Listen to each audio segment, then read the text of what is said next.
Hello friends, welcome to Civil's GS Academy. Today we will discuss wetlands.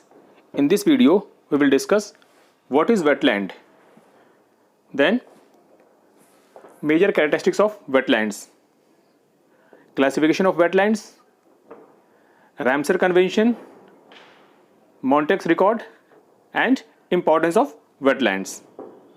So let us start the video. Wetlands. What is wetland? Wetland is a word made up of two words, wet plus land. Wet means gila, land means jameen. So it is a land which is saturated with water. So a wetland is an area of land where soil is saturated with moisture, either permanently or seasonally. Seasonally means in the rainy season or in some times when there is flooding in that area. Wetlands are ecotones. Ecotones means transition area. So wetlands are ecotones between terrestrial and aquatic ecosystem. Terrestrial means land area and aquatic means water area. So it is a transition zone between terrestrial ecosystem and aquatic ecosystem. Swamps, marshes and mangroves are the examples of wetlands. So you should note this point that swamp, marshes and mangroves are examples of wetland. This is very important from examination point of view. Wetland are area where water is primary factor controlling the environment and the associated plant and animal life.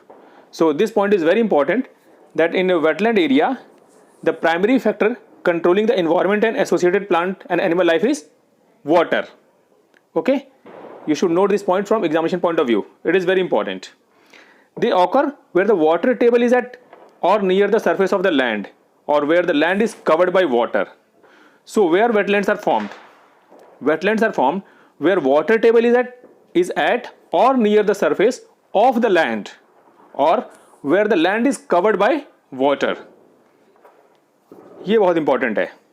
According to Ramsar Convention, wetlands are defined as area of marsh, fen, peatland or water. It could be natural or artificial. इस point को आप लोग ध्यान से देख लीजिएगा कि wetland कैसे भी हो सकते हैं. इट कुड बी नेचुरल और आर्टिफिशियल, परमानेंट और temporary. Means permanent water body भी हो सकता है वहाँ पे और टेम्परेरी भी हो सकता है. Means seasonally means in sometime in rainy season और some areas are flooded with water. Then it could be a wetland with water that is static or flowing. Water may be static or flowing. Fresh, brackish or salt water. It includes area of marine water depth, the depth of which at low tide does not exceed 6 meters. तो marine अगर area अगर वो wetland में आता है तो वो उसकी डेप्थ कितनी होनी चाहिए? Not exceeding 6 metre. So it could be area of marine water, the depth of which at low tide does not exceed 6 meters. ये 6 मीटर वाला पॉइंट बिल्कुल ध्यान से पढ़ लीजिएगा. So wetland include a wide variety of inland habitats such as marshes, peatlands, floodplains, river and lakes. Coastal areas such as salt marshes, mangroves, intertidal mudflats and seagrass beds. And also coral reefs and other marine areas no deeper than 6 meters at low tide. Now what is the seagrass bed? Seagrass bed क्या होता है? Seagrass beds are not true grasses but are flowering plants that carry out their entire life cycle underwater. They are important nursery bed for fishes and corals. Seagrass bed actually होता क्या है? ये आपका कोई true grass नहीं होते, जबकि flowering plants होते हैं जो समुद्र के नीचे रहते हैं और इनकी इंटायर लाइफ साइकिल वहीं बीत जाती है. तो ये भी वेटलैंड में आते हैं. कोरल रीफ्स ये आपको पता ही है, ये भी वेटलैंड में आते हैं. And other marine areas no deeper than 6 metre at low tide. It also includes human made wetlands such as dams. ठीक है, वेटलैंड में ह्यूमन मेड भी आते हैं. जैसे अभी जस्ट आपका उत्तराखंड में आसन कंजर्वेशन रिजर्व, ये आपका ह्यूमन मेड है एक तरह से, जो कि आसन रिवर पे है. आसन रिवर आपका बैराग बनाया गया है, वहीं पर ये आसन कंजर्वेशन रिजर्व है। इसको हम लास्ट वीडियो में डिस्कस कर चुके हैं। Rice paddies and waste water treatment ponds and lagoons. Waste water treatment ponds ये कहाँ पे, जैसे आपका कलकत्ता में जो वेटलैंड है वो एक तरह से वेस्ट वाटर ट्रीटमेंट पॉन्ड है वहाँ पे, और वो भी वेटलैंड में आता है। So it includes human made wetlands such as dam, reservoirs, rice paddies, धान के खेत, and wastewater treatment ponds and lagoons. Now major characteristics of wetlands. There are three major characteristics of wetland. हम wetland को पहचाने कैसे, तो उसकी तीन major characteristics हैं। First is hydrology. There is presence of water at or near the surface of the land for a particular amount of time in a year. The source of water into wetland includes precipitation, surface water and groundwater. Okay, तो hydrology means वहाँ पर presence of water at और near the surface of the land, मतलब ये या तो surface के ऊपर या जस्ट उसके नियर द सरफेस आपको वाटर प्रेजेंट होना चाहिए for a particular amount of time in a year, समय के साल के कुछ समय तक। Now second is soil type. वहाँ की सॉइल कैसी होगी? Wetland are covered with hydric soil. In such soil the spaces between each grain of soil are filled with water. Means soil के हर पार्टिकल के बीच का जो स्पेस है वो वाटर के द्वारा फिलअप होना चाहिए वहां पे, that is hydric soil. These soils are anaerobic. Anaerobic means the soil lacks oxygen. जो सॉइल यहाँ की होगी, जो मिट्टी होगी वो एनारोबिक होगी और वहां पर आपका ऑक्सीजन कम होगा। Third is biota. Plant that live in wetland are adapted to the hydric soil are called hydrophytes. वहां पे जो प्लांट्स होते हैं वेटलैंड में वो अडेप्टेड होते हैं हाइड्रिक सॉइल के लिए और उनको हाइड्रोफाइट्स कहा जाता है। Example cypress, silver maple, mangroves. Okay, so these three are the major characteristics of wetland: hydrology, soil type and biota. Now classification of wetlands.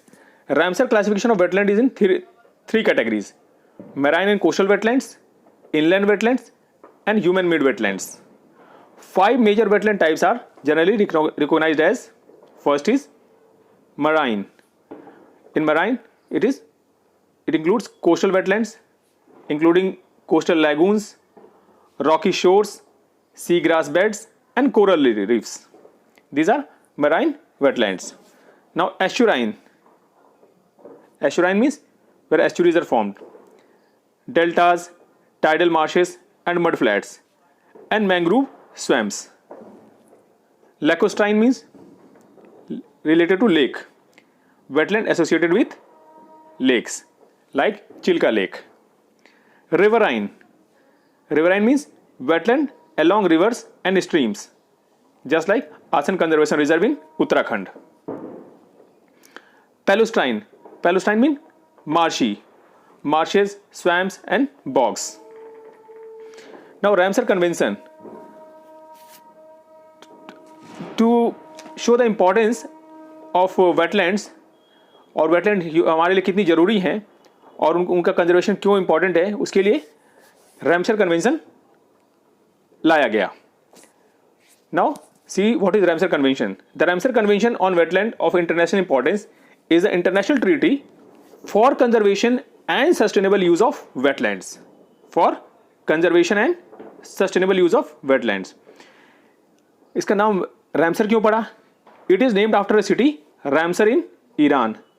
Iran में रैमसर शहर है, वहीं पर यह कन्वेंशन साइन किया गया, इसलिए इसको रैमसर कन्वेंशन के नाम से जाना जाता है। Where the convention was signed on 2 February 1971. Hence world wetland day is observed on 2 February every year. World wetland कब ऑब्जर्व किया जाता है? 2 फरवरी एवरी ईयर, क्योंकि उसी दिन कन्वेंशन साइन किया गया था। और ये अफेक्ट में कब आया था? केम इनटू इफेक्ट इन 21 दिसंबर 1975। ये डेट बहुत इंपॉर्टेंट है। ये तो आपको पता है कि रैमसर कन्वेंशन किस दिन साइन हुआ था, 2 फरवरी 1971, पर ये लागू किस दिन हुआ था? 21 दिसंबर 1975।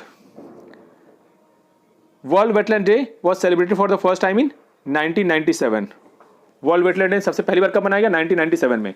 The convention entered into force in India in 1 February 1982। India में कब फोर्स में आया? 1 फरवरी 1982।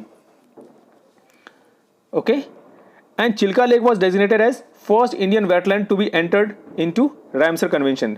चिल्का लेक पहली वेटलैंड साइट थी जिसको रामसर कन्वेंशन में डाला गया इंडिया की तरफ से। It's secretariat is based at the headquarter of international union for conservation of nature IUCN in gland, Switzerland. Ramsar convention का हेडक्वार्टर कहाँ पे, इसका सेक्रेटरीट कहाँ पे है? इसका सेक्रेटरीट आपके IUCN के हेडक्वार्टर जो कि ग्लैंड, स्विट्जरलैंड में है, वहीं पर रामसर कन्वेंशन का भी हेडक्वार्टर है। Presently as on 15 November 2020 India has 39 wetland sites under Ramsar convention. आज की डेट में 39 वेटलैंड साइट रामसर कन्वेंशन में इंडिया की इंक्लूडेड हैं। द मॉन्ट्रेक्स रिकॉर्ड, ये मॉन्ट्रेक्स रिकॉर्ड क्या है? It is a register of wetland sites on the list of Ramsar wetland of international importance where changes in ecological character have occurred, are occurring or likely to occur as a result of technological development, pollution or other human interference। Montreux record एक register है आपका wetland site के ऊपर, जिसमें उन sites को डाला गया है जो कि इस टाइम जिनका कि इकोलॉजिकल कैरेक्टर चेंज हो रहा है। क्यों चेंज हो रहा है? Due to technological development, pollution और अदर ह्यूमन इंटरफियरेंस। मतलब जिन वेटलैंड्स को, जो आपके रामसर वेटलैंड साइट जो जिनके ऊपर इस टाइम कोई खतरा मंडरा रहा है या जो कि किसी डेंजर में है, उनको इसमें मॉन्ट्रेक्स रिकॉर्ड में डाला जाता है। Keoladeo national park Rajasthan and Loktak lake Manipur are 2 wetland sites of India included in the Montreux record. India की 2 साइट्स उसमें हैं, केवलादेव नेशनल पार्क और लोकतक लेक मणिपुर। ये दोनों साइट्स हैं मॉन्ट्रेक्स रिकॉर्ड में हैं इंडिया की। पहले चिल्का लेक भी थी, लेकिन चिल्का लेक में बाद में इंप्रूवमेंट हो गया, इसलिए चिल्का लेक को वहाँ से हटा दिया गया। नाउ सिर्फ केवलादेव नेशनल पार्क है और लोकतक लेक, यही दोनों वेटलैंड साइट इंडिया की मॉन्ट्रेक्स रिकॉर्ड में हैं। Now importance of wetland, wetland का इंपॉर्टेंस क्या है? ये क्वेश्चन कई बार UPSC और UPPCS में पूछा जा चुका है। ऑप्शन उसमें दिए रहते हैं, अक्सर हम उसमें कन्फ्यूज कर जाते हैं, लेकिन इसको आप यहाँ से अगर ध्यान से देख लेंगे तो आप इसको कभी भूलेंगे नहीं। Wetland are among world most productive environment, most productive environment है वर्ल्ड के ये wetlands. Support high concentration of birds, mammals and other endangered and rare species. Sustain migratory birds, ये आपकी जो इंडेंजर्ड स्पीसीज हैं, रेयर स्पीसीज हैं, उनको मतलब ये शेल्टर प्रोवाइड करते हैं। माइग्रेटरी बर्ड्स को शेल्टर प्रोवाइड करते हैं। And important store house for genetic plant material, genetic plant material के लिए इंपॉर्टेंट स्टोर हाउस हैं। जैसे कहीं पर कोई चीज़ बहुत पहले से पैदा हो रही है तो उसके लिए एक तरह से ये स्टोर हाउस का काम करते हैं। So they are store house for plant genetic material. Useful for nutrient recovery, nutrient recovery के लिए बहुत इंपॉर्टेंट है ये पर्टिकुलर ऑप्शन आपके UPSC में कई बार पूछा जा चुका है। Release excess nitrogen and deactivating phosphates, excess nitrogen को रिलीज करते हैं और फॉस्फेट को डीएक्टिवेट करते हैं ये। Remove toxins, chemicals and heavy metals through absorption by plant. ये तीनों ऑप्शन 4th, 5th और 6th ये आपके UPSC में तीनों ऑप्शन दिए गए थे जब ये क्वेश्चन उससे पूछा गया था। तो आपके वेटलैंड्स क्या करते हैं? टॉक्सिन को रिमूव करते हैं, केमिकल्स को रिमूव करते हैं, हैवी मेटल्स को रिमूव करते हैं। कैसे? एब्जॉर्प्शन के द्वारा। Treatment of waste water and ground water recharge, waste water का ट्रीटमेंट करते हैं, ग्राउंड वाटर को रिचार्ज करते हैं। This maintains water table. Influence the micro climate, जो वहाँ का माइक्रो क्लाइमेट होता है उसको इन्फ्लुएंस करते हैं। Of locality, particularly rainfall and temperature. जैसे कि आपका राजस्थान में इंदिरा गांधी कैनाल जो है वहाँ का लोकल क्लाइमेट को इन्फ्लुएंस करती है। और जब मानसून आता है तो मानसून की बारिश में वो काफ़ी सहायक होती है। So influence the micro climate of locality, particularly rainfall and temperature. Storm protection, shore line stabilisation and erosion control. जैसे आपको जो मैंग्रोव फॉरेस्ट होते हैं, जैसे कि आपका सुंदरबन डेल्टा के जो मैंग्रोव फॉरेस्ट है, वो एक तरह से स्टॉर्म प्रोटेक्शन का काम करते हैं, शोर लाइन को स्टेबलाइज करते हैं और इरोजन कंट्रोल करते हैं। The mangrove wetland of India and Bangladesh act as a buffer against the devastating storms of bay of Bengal. ठीक है, जो आपका सुंदरबन डेल्टा के जो मैंग्रोव फॉरेस्ट हैं, वो जो बे ऑफ बंगाल में जो भी स्टॉर्म्स आते हैं या तूफान आते हैं, साइक्लोन्स आते हैं, उससे उस कोस्ट को बचाता है। फ्लड मिटिगेशन, फ्लड कंट्रोल करते हैं। प्रोवाइड ट्रेमेंडस इकोनॉमिक बेनिफिट्स, और बाकी बहुत अन्य इकोनॉमिक बेनिफिट्स इनके बहुत सारे हैं, जैसे water supply, fisheries, agriculture, timber, recreation and tourism. ठीक, तो ये आपके बहुत सारे इंपॉर्टेंट पॉइंट्स हैं जहाँ पर जो वेटलैंड्स हमको देते हैं या जो वेटलैंड्स हमें जो फ़ायदा होता है। ओके, अगर आपको कहीं भी डाउट हो तो वीडियो को आप वहाँ पॉज करके बाद फिर से देख लीजिएगा। So this completes your video. और अगर आपको वीडियो पसंद आया हो तो प्लीज़ को लाइक करें और अपने दोस्तों को भी शेयर करें, और चैनल को प्लीज़ सब्सक्राइब कर लें जिससे आने वाले यूजफुल वीडियो आपसे मिस ना हो। Thank you. जय हिंद।